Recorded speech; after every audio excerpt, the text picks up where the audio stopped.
Charges के बारे में तो आप सब लोग जानते ही हैं। चार्जेस दो टाइप्स के होते हैं, एक पॉजिटिव और एक नेगेटिव। जैसा कि मैंने आपको यहाँ पर दिखाया हुआ है लाइक चार्जेस के बारे में आप जानते हो। लाइक चार्जेस क्या करते हैं, एक दूसरे को रिपेल करते हैं, यानी कि पॉजिटिव चार्ज अगर जहाँ पर आपको देखने को मिलेंगे वो एक दूसरे को क्या करेंगे, रिपेल करेंगे। वहीं नेगेटिव चार्जेस अगर आपको दिखाई दे रहे हैं तो क्या होगा, नेगेटिव भी क्या करेंगे, एक दूसरे को रिपेल करेंगे। और पॉजिटिव नेगेटिव हैं तो एक दूसरे को क्या करते हैं, अट्रैक्ट करते हैं। तो इस तरीके से ये क्या हो गए, हमारे रिपल्सिव चार्जेस हो गए और ये हमारे क्या हो गए, अट्रैक्टिव चार्जेस हो गए। ये बात तो थी डायरेक्शन की, पर क्या आपको इसका मैग्नीट्यूड पता है? अगर मैं आपसे इसका मैग्नीट्यूड पूछूं, दो पॉजिटिव चार्जेस ने क्या किया, एक दूसरे को धकेल दिया। दो नेगेटिव चार्जेस ने क्या किया, एक दूसरे के अगेंस्ट धकेल दिया। वहीं पॉजिटिव नेगेटिव ने क्या किया, एक दूसरे को क्या किया, अट्रैक्ट किया। पर इसके मैग्नीट्यूड का क्या, व्हाट अबाउट इज मैग्नीट्यूड? तो जब बात मैग्नीट्यूड की आती है या मैग्नीट्यूड फाइंड आउट करने की आती है, तब हम पढ़ते हैं किसको, कूलम्ब्स लॉ को। तो हाय एवरीवन, हाय बच्चों, कैसे हो आप लोग? आई होप आप सब लोग अच्छे होंगे। तो वापस से फिर से एक हसीन रात में एक खूबसूरत सा लेक्चर कूलम्ब्स लॉ मैं आपके लिए लेकर आया हूं। तो चलिए शुरू करते हैं। तो जैसा कि मैंने आपको बताया था कि दो पॉजिटिव चार्ज, दो अट्रैक्टिव चार्ज, दो नेगेटिव चार्ज, दोनों ही अट्रैक्टिव चार्ज, दोनों ही रिपल्सिव चार्ज एक दूसरे को क्या करते हैं, रिपेल करते हैं और अट्रैक्ट करते हैं। पर बात अगर मैग्नीट्यूड की आती है तो मैग्नीट्यूड के लिए हम किसको पढ़ते हैं, कूलम्ब्स लॉ को पढ़ते हैं। तो अगर कभी भी किसी चार्जेस के बीच का जो फोर्स या उनके बीच अट्रैक्शन और रिपल्सन के फिनोमिना का मैग्नीट्यूड निकालना है तो उसके लिए हम किस लॉ को पढ़ते हैं, कूलम्ब्स लॉ को पढ़ते हैं। तो देखिए कूलम्ब्स लॉ क्या बोलता है, कूलम्ब्स लॉ बोलता है द फोर्स ऑफ अट्रैक्शन और repulsion between two charges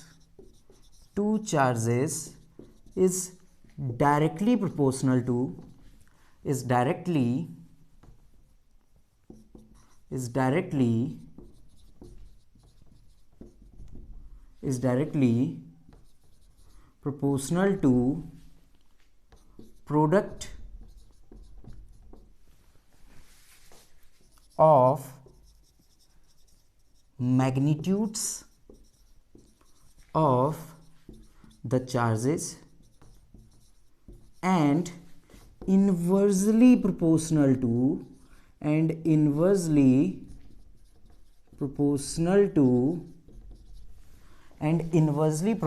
to square of distance between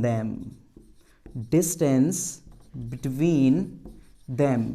यानी कि क्या बोल रहा है, कूलम्ब्स लॉ हमें यह बताता है कि जब कभी भी आपके पास कोई दो पॉइंट चार्जेस हो, मान लो आपके पास एक पॉजिटिव चार्ज Q1 है, एक नेगेटिव चार्ज Q2 है, या दो पॉजिटिव चार्ज ही हैं, एक पॉजिटिव Q1 एक पॉजिटिव Q2।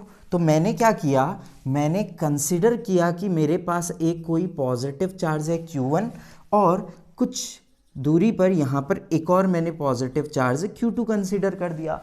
अब इन दोनों चार्जेस पे कैसा फोर्स लगेगा, ऑब्वियस सी बात है, रिपल्सिव लगेगा।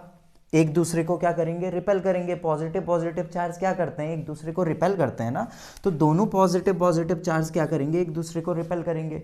वहीं अगर ये पॉजिटिव हो ये नेगेटिव हो तो क्या करेंगे, अट्रैक्ट करेंगे। तो कूलम्ब्स लॉ बोलता है द फोर्स ऑफ अट्रैक्शन और repulsion between two charges is directly proportional to each other या directly proportional to product of magnitude of charges, यानी कि इन दोनों के मैग्नीट्यूड के बराबर होता है। कहने का मतलब ये है कि इन दोनों के बीच में जो फोर्स लग रहा है वो एक दूसरे के डायरेक्टली प्रोपोर्शनल है, Q1 और Q2 के प्रोपोर्शनल है। हम इसे क्या कर सकते हैं, इक्वेशन नंबर फर्स्ट डाल सकते हैं। ऐसे ही मान के चलो इन दोनों के बीच की डिस्टेंस r है, दो पॉजिटिव चार्ज एक दूसरे को रिपेल कर रहे हैं ना। अरे मेरे भाई, दो मैग्नेट पकड़ लो अपने हाथ में, दो छोटे छोटे मैग्नेट पकड़ लो, दो मैग्नेट को अगर आप लेकर आते हो पास पे, सेम पोल ले आओ तो क्या करते हैं, रिपेल करते हैं। मैग्नेट तो पकड़े ही होंगे आप सब ने, तो आप क्या कर रहे हो, सेम दो पॉजिटिव चार्ज लेकर आ गए तो रिपेल करेंगे, कुछ ना कुछ बीच पे तो डिस्टेंस होगी, भले ही अट्रैक्ट भी करें तब भी बहुत छोटी सी स्मॉल सी कुछ ना कुछ डिस्टेंस तो होगी दोनों के बीच। तो मैंने उस डिस्टेंस को कितना कंसिडर किया हुआ है, आर कंसिडर किया हुआ है। तो यहाँ पर मैंने बोला जब कभी भी दो चार्जेस हैं एक दूसरे के डायरेक्टली प्रोपोर्शनल होंगे तो वो एक दूसरे के प्रोडक्ट के मल्टीपल के बराबर होंगे, और उन दोनों चार्जेस के बीच की डिस्टेंस इनवर्सली प्रोपोर्शनल होगी, उन दोनों के चार्ज के बीच की डिस्टेंस इनवर्सली प्रोपोर्शनल होगी square of distance between them, उन दोनों के बीच की डिस्टेंस के बराबर, उन दोनों के बीच की जो डिस्टेंस है उसके स्क्वायर के बराबर। तो आपके पास यहाँ पर दो इक्वेशन निकल कर आ रही हैं, एक ये। तो आप क्या करोगे, इन दोनों इक्वेशन को कंबाइन कर लो। Combining equation first and second, तो ये कुछ इस तरीके से हो जाएगी, F directly proportional to Q1 and Q2 upon R square. दिखाई दे रहा है, हाँ जी। तो F directly proportional to Q1 Q2 upon R square. अब बात यहाँ पर ये आती है कि यहाँ पर हमें एक प्रोपोर्शनैलिटी कांस्टेंट मिला है, और सभी लोग, आप सब लोग जानते हो, स्मार्ट बच्चे सबके सब जानते हैं कि Q1 और Q2 इन दोनों के बीच में एक प्रोपोर्शनैलिटी आया है। जब कभी भी कोई प्रोपोर्शनैलिटी आया तो हटाकर हम क्या लगाते हैं, कांस्टेंट लेकर आते हैं। तो हम क्या करेंगे, इसको सॉल्व करेंगे तो F इक्वल्स टू यहाँ पर एक कांस्टेंट आ जाएगा K Q1 Q2 upon R square. ये के क्या है, ये है आपका इलेक्ट्रोस्टैटिक फोर्स कांस्टेंट, या आप फोर्स कांस्टेंट भी बोल सकते हो। तो इस के का नाम मैंने क्या रख दिया है यहाँ पर, डायरेक्टली कांस्टेंट बोलो या फोर्स कांस्टेंट बोलो, आपकी मर्जी है, फोर्स कांस्टेंट बोल दो। और आपको ये भी पता है जब कभी भी कोई कांस्टेंट लगता है तो उसकी कुछ ना कुछ वैल्यू आती है। तो इस कांस्टेंट की वैल्यू होती है 1/4πε0 Q1 Q2 upon R square. इसमें जो एप्सिलॉन नॉट टर्म आपको दिख रहा है ये है परमिटिविटी ऑफ फ्री स्पेस, क्योंकि जो हम ये चार्जेस को सॉल्व कर रहे हैं या जो भी आपको कांस्टेंट लिया गया है वो आपके फ्री स्पेस के लिए लिया हुआ है। फ्री स्पेस यानी कि जैसे रूम है, रूम के अंदर एयर है, खाली रूम है, तो वो हमारा एक फ्री स्पेस हो गया। वैक्यूम देखा होगा ना आपने, वैक्यूम के अंदर जो खाली सरफेस होता है उसको हम क्या बोल रहे हैं, फ्री स्पेस बोल रहे हैं। तो किसी भी फ्री स्पेस के लिए वो वैल्यू ली हुई है, यानी कि फ्री स्पेस के लिए वैल्यू आएगी कांस्टेंट की। वहीं अगर वाटर हो जाएगा तो फिर तो आपका फ्री स्पेस नहीं है, कांस्टेंट बदल गया तो वहां पर आपकी वैल्यू क्या आएगी, डिफरेंट आएगी। तो इस 1/4πε0 की वैल्यू कितनी होती है, इस 1/4πε0 की वैल्यू होती है 9 × 10⁹। बाकी वैल्यूज आप बिल्कुल ऐसे लिख सकते हो। तो आपके पास ये फॉर्मूला भी है, ये फॉर्मूला भी है, दोनों आपके पास फॉर्मूला है। अब आपके पास क्वेश्चन आ रहा होगा माइंड में, नहीं आया है तो आना चाहिए, 1/4πε0 की वैल्यू कैसे आ गई यहाँ पर 10⁹। तो आओ भाई समझते हैं, खेला खेलते हैं। तो देखो 1/4πε0 में जो ये ε0 चाचा हैं ये हैं आपके permittivity of free space, permittivity of free space, और इनकी वैल्यू होती है 8.85 × 10⁻⁻12। परमिटिविटी ऑफ फ्री स्पेस की वैल्यू होती है 8.85 × 10⁻⁻12। अब आप क्या करोगे, 1/4 की वैल्यू तो हर कोई जानता है ना, 3.14। तो 1/4πε0 अगर हम क्या करें, 1/4 × 3.14 पुट करें मल्टीप्लाइड बाई 8.85 × 10⁻⁻12, इस पूरे को अगर सॉल्व करते हैं तो हमारी एक्चुअल वैल्यू, देखो आप चाहो तो इसको पूरा सॉल्व कर सकते हो, मैं आपको वैल्यू बता देता हूँ कितनी निकल कर आती है। ये निकल कर आती है 8.98755 × 10⁻⁻12। तो इस वैल्यू को हम शॉर्ट में ये ना लिखकर, सॉरी 10⁹, तो इस वैल्यू को हम ये ना लिखकर क्या लिख देते हैं, 9 × 10⁹ लिख देते हैं। तो F 1/4πε0 की जगह क्या लिखा जाता है, 9 × 10⁹ लिखा जाता है। तो ये हमारा कूलम्ब्स का क्या है, फॉर्मूला है।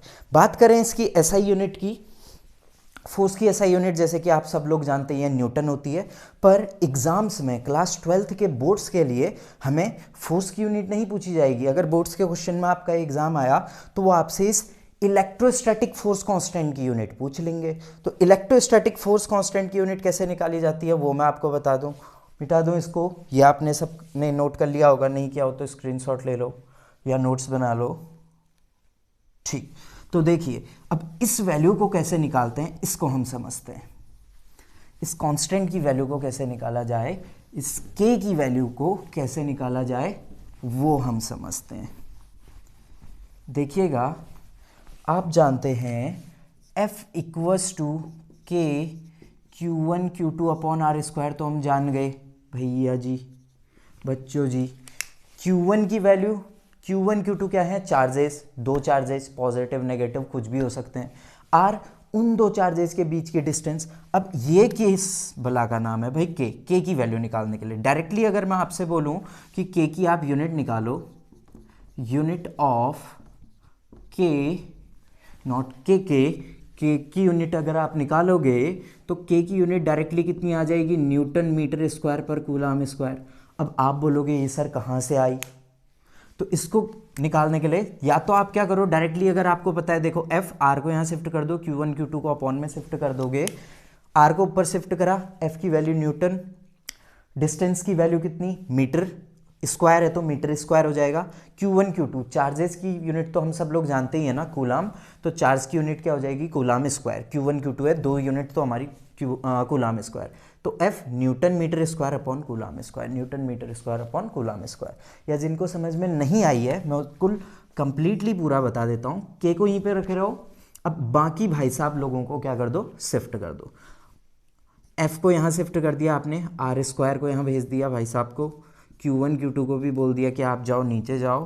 K equals to force newton, R distance है, डिस्टेंस को मीटर स्क्वायर से दिखाते हैं, अपॉन कूलम स्क्वायर। आप चाहो तो ऐसे लिखो, आप चाहो तो कुछ इस तरीके से भी लिख सकते हो, दोनों तरीके आपके सही हैं। तो ये था हमारा कूलम्स लॉ जो आपके क्लास 12th के बोर्ड्स के स्टूडेंट के लिए, CBSE बोर्ड से स्टूडेंट के लिए, और साथ साथ में जेई और नीट में इस पे बेस्ड कुछ क्वेश्चंस भी आते हैं, तो वो उनके लिए ये टॉपिक यूजफुल होगा। तो आई होप आपको ये वीडियो पसंद आई होगी और आपको ये टॉपिक यूजफुल लगा होगा। मिलते हैं जल्दी नेक्स्ट वीडियो के साथ। टिल देन बाय बाय, जय हिंद।